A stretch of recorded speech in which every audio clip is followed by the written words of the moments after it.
একটি CCTV footage ঘুরিয়ে দিল পুরো কেসকে। একে একে বেরিয়ে আসতে শুরু করলো হত্যাকাণ্ডের সাথে জড়িতদের নাম। আপনি যদি তাদের নাম শুনেন তাহলে আপনি বিশ্বাস করতে পারবেন না যে মৌ হত্যাকাণ্ডের সাথে এরা কিভাবে জড়িত থাকতে পারে। কেননা মৌয়ের রুম থেকে পাওয়া গেল সেখানকার অরিজিনাল সিসিটিভি ক্যামেরা ফুটেজ, আর সেই ফুটেজটি ইতিমধ্যে সিবিআইয়ের হাতে পড়েছে। আর তাই তো একটি সিসিটিভি ফুটেজ ঘুরিয়ে দিল মৌ হত্যাকাণ্ডের সম্পূর্ণ কেস। সেই সিসিটিভি ফুটেজে শুধু সঞ্জয় নয়, বরং সেখানে দেখা গিয়েছে একাধিক লোকের চেহারা। আর তাদের ভেতর থেকে মৌয়ের খুবই কাছের 4 জন ছিল, যারা মৌকে ঘন্টার পর ঘন্টা ধর্ষণ করেছে। যদি তারা এখনও ধরাছোঁয়ার বাহিরে, কিন্তু দ্রুতই নতুন পদক্ষেপ নিতে যাচ্ছে সিবিআই। তাহলে কি এবার মৌ হত্যাকাণ্ডের সাথে জড়িত হবে আরও কয়েকজন ব্যক্তির নাম? তাহলে এই নামের তালিকায় কে কে থাকতে পারে? আর অন্যদিকে মৌয়ের শত্রু তার বান্ধবী যে বয়ান দিল সিবিআইকে, তাতে বের হয়ে আসতে লাগলো আরও ভয়ঙ্কর সব তথ্য, যা শুনে আপনার গায়ের লোম দাঁড়িয়ে যাবে।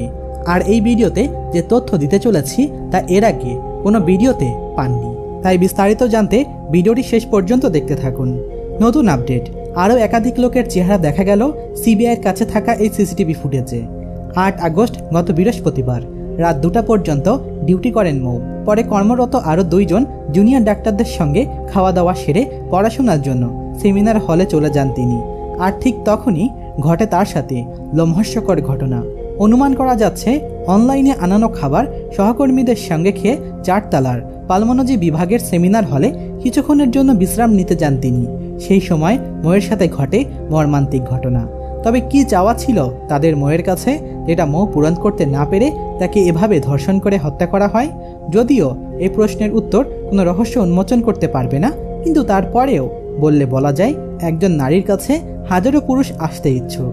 কিন্তু যদিও এই হত্যা মামলাকে কেন্দ্র করে ঘুরছে নানা বিতর্কিত ঘটনা, সকল অবসান কাটিয়ে এবার সিবিআইয়ের হাতে এমন ফুটেজ লেগেছে যাতে সত্যি এটা প্রমাণিত হয় মৌয়ের গলায় দড়ি নয়, বরং তাকে একাধিক লোক ধর্ষণ করে হত্যা করেছে।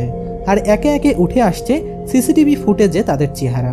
সিবিআই বলছে সেদিন রাত 12টার দিকে একটি ফুটেজ পাওয়া যায়, যে ফুটেজে আমাদের মৌ ছিল। তার সঙ্গে ছিল 2টা ট্রেনিং প্রাপ্ত ডাক্তার, একটার নাম সৌমিক এবং তার সঙ্গে আরও একজন বন্ধু ছিল, 2টো ছিল জুনিয়র। এই 3 জন শিফট শেষ করার পরে ডিনার করতে বসে। ঠিক 12টার সময় ডিনার করলো। তারপরে এই গ্রুপে সিদ্ধান্ত হলো যে একটু বিশ্রাম নিয়ে নেওয়া যাক। ঠিক 12টার সময় যায় তারা সেমিনার হলে। অলিম্পিকের নীরাজ চোপড়ার যে প্রতিযোগিতা হচ্ছিল সেটা তারা দেখবে, সেটা তারা তখনই ঠিক করে। টানা 36 ঘন্টা দীর্ঘ শিফটের পরে বিশ্রাম করার জন্য তারা এই শোটিকেই বেছে নিয়েছিল।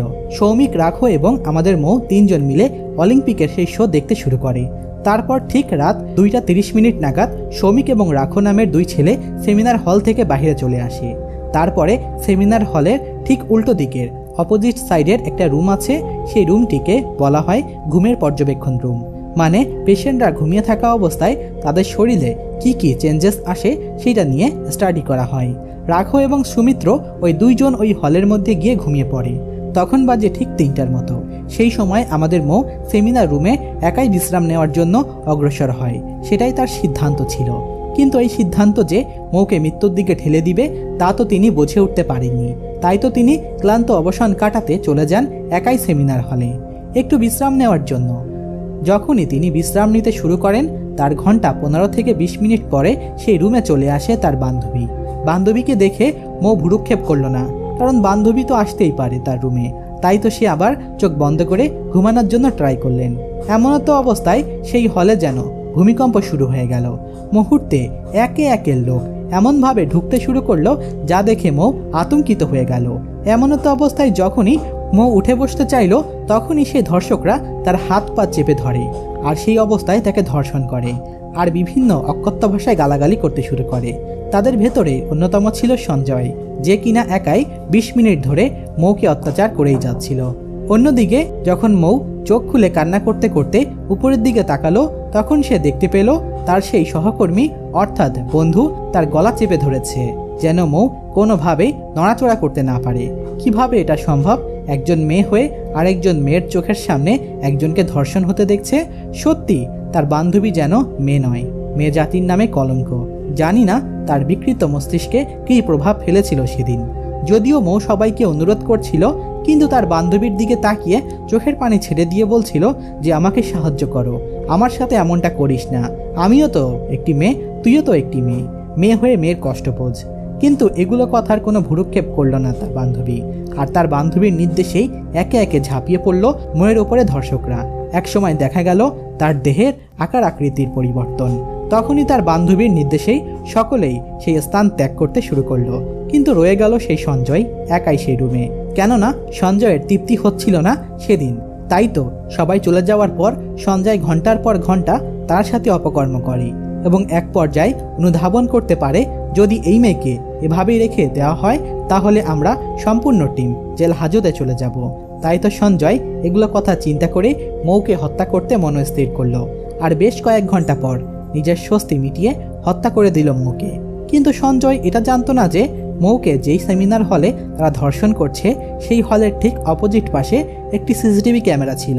আর তাই তো সিবিআই সেই সিসিটিভি ক্যামেরার রেকর্ড ইতিমধ্যে সংগ্রহ করেছে। সংগ্রহ করার পরে জানতে পারা গিয়েছে এইসব ধর্ষণ হত্যাকাণ্ডের মূল আসামিদেরকে। আর তাই তো সেই ফুটেজ থেকে প্রত্যেকের ছবি সংগ্রহ করে গ্রেফতার পরোয়ানা জারি করেছে সিবিআই। যদিও ময়নাতদন্তের ময়ের দেহে একাধিক ক্ষতর চিহ্ন পাওয়া গিয়েছে, এমনকি তার গোপনাঙ্গে 150 গ্রাম বীজ্র পাওয়া যায়, যেই বীজ্র কোনো একজন মানুষের ছিল না। তাই তো সেই সূত্র ধরে সিবিআই চালায় তাদের মর্মান্তিক অনুসন্ধান। আর সেই অনুসন্ধানে একে একে বের হতে শুরু করে এইসব হত্যাকাণ্ডের মূল রহস্য। এই ঘটনার বিচার চেয়ে পথে নেমেছে হাজার হাজার মানুষ। এই পরিস্থিতিতে বড় সিদ্ধান্ত নিয়েছে কলকাতা পুলিশ। আর শুধু সেই মৌ সরকারের সহপাঠীরাই আন্দোলনে নামেনি, বরং পশ্চিমবঙ্গের প্রত্যেকটি মানুষ আজ রাজপথে শুধুমাত্র হত্যার বিচার চাওয়ার জন্য। আর তাই তো দফায় দফায় সংঘর্ষ বেঁধেই চলেছে পুলিশ এবং আইনশৃঙ্খলা বাহিনীদের সঙ্গে। একে একে কলকাতার আরজিকর মেডিকেল হাসপাতালে ব্যাপক ভাঙচুর শুরু হয়। একদল বিক্ষোভকারীরা জোর করে আরজিকর হাসপাতালে ঢুকে যান। চালানো হয় ব্যাপক ভাঙচুর। বিবিসি বাংলাকে দেওয়া সাক্ষাৎকারে আন্দোলনরত ডাক্তারদের একজন জানায়, ঘটনার বিবরণ দেখে এটা পরিষ্কার যে খুন এবং ধর্ষণে জড়িত ছিল একাধিক ব্যক্তি।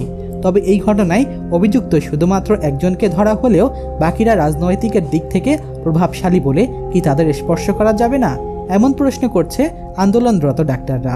আর এমনত অবস্থায় বিক্ষোভে উত্তাল গোটা পশ্চিমবঙ্গ। আর এই উত্তালের কারণ শুধুমাত্র একটি, আর সেটি হলো ময়ের বান্ধবীর ফোন থেকে পাওয়া অডিও রেকর্ড, যে রেকর্ডের ভিত্তিতে পশ্চিমবঙ্গে চলছে বিক্ষোভ। এমনকি সেই কল রেকর্ডে উঠে এসেছে একাধিক ধর্ষকদের নাম এবং পরিচয়। তাহলে চলুন শুনে আসি সেই ফোন রেকর্ড। বলছি ওটা হয়েছে কি বলতো, দুটো পেশেন্ট দেখে রুমে এসে অনলাইনে অর্ডার করে 4 জন বন্ধু মিলে খেয়েছে, ডিনার করেছে। করে ও খুব টায়ার্ড ছিল, যেহেতু 36 ঘন্টা ডিউটি ছিল, টায়ার্ড ছিল। ও কি করেছে, ওই সেমিনার রুমে গিয়ে শুয়ে পড়েছে, একটা রেড কালারের ব্ল্যাঙ্কেট ঢাকা দিয়েছে। মেনলি ডক্টর শুনে শোয়ার কথা, ঠিক আছে। হয়েছিল কি, ওকে বডিটা পাওয়া গেছে সেমিনার রুমে, কিন্তু ঘুমাচ্ছিল ডক্টর রুমে। যে রুমটা তোর এখন ভাঙা হয়েছে, দেখেছিস রুমটা ভেঙেছে বাথরুমের পাশেই, ঠিক আছে। মানে বাথরুমটাকে অজুহাত দিয়ে ওই রুমের দেয়ালটা ভেঙে দিয়েছে। অ্যাকচুয়াল কাণ্ডটা ঘটেছে তোর ইয়েতে, ডক্টর রুমে ঘটনাটা ঘটেছে। ওই বডিটাকে রুমে ওই দিন আর কেউ ছিল না, খালি মানে অন্য ওই দিটাই ঘুমাচ্ছিল। হ্যাঁ, এবার তোকে আমি বলি, অন কলিং নিশ্চয়ই একজন থাকবে না, ওর জুনিয়র সিনিয়র মিলে থাকে। আর ফেস্ট এমন একটা ওয়ার্ড হচ্ছে, কোভিড এর পর থেকে প্রায় হামেশাই সবার শ্বাসকষ্ট হচ্ছে, মানে আসছে মানে শ্বাসকষ্ট হচ্ছে। আর চেস্ট ওয়ার্ড আর চেস্ট মেডিসিন দুটোই পাশাপাশি ওয়ার্ড, ঠিক আছে। কেউ শুনতে পায়নি।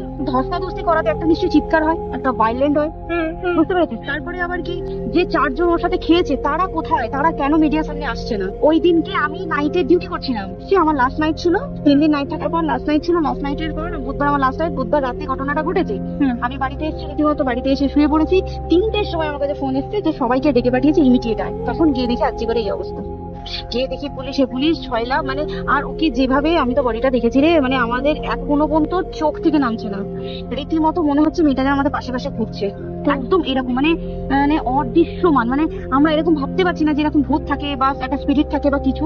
এখন আমরা বুঝতে পারছি না ওর আত্মাটা এগুলো ঘুরছে আমাদের আশেপাশে। দেখো, ও আমার তলাটা নেই, কিন্তু ওর থেকে ও থাকে 4 তলায় ঘটনাটা ঘটেছে, ঠিক 2টো ফ্লোর নিচেই আমি থাকি, আমার রুমটা, ঠিক আছে। কিন্তু তাও আতঙ্কে আমরা মানে একদম স্তব্ধ হয়ে গেছে আর্যিকরটা। ওকে যেভাবে মারা হয়েছে, এটা একার পক্ষে অসম্ভব, ইম্পসিবল। পুরোপুরি গ্যাং ছাড়া কোনো কিছু না। আর শুধুমাত্র হলো করলো ছেড়ে দিল, ঠিক আছে, ওকে রীতিমতো মার্ডার করেছে। হয় ওর বন্ধু বান্ধব কেউ, ঠিক আছে, মানে 4 জনের মধ্যে কেউ, আইদার ওকে এমন কিছু করতে হবে। দেখ বড় বড় কোম্পানিতেও তো এরকম হয়, মানে হয় তুমি আমার সাথে কম্প্রোমাইজ করো, নয় তুমি চাকরি ছেড়ে চলে যাও, হয় তো।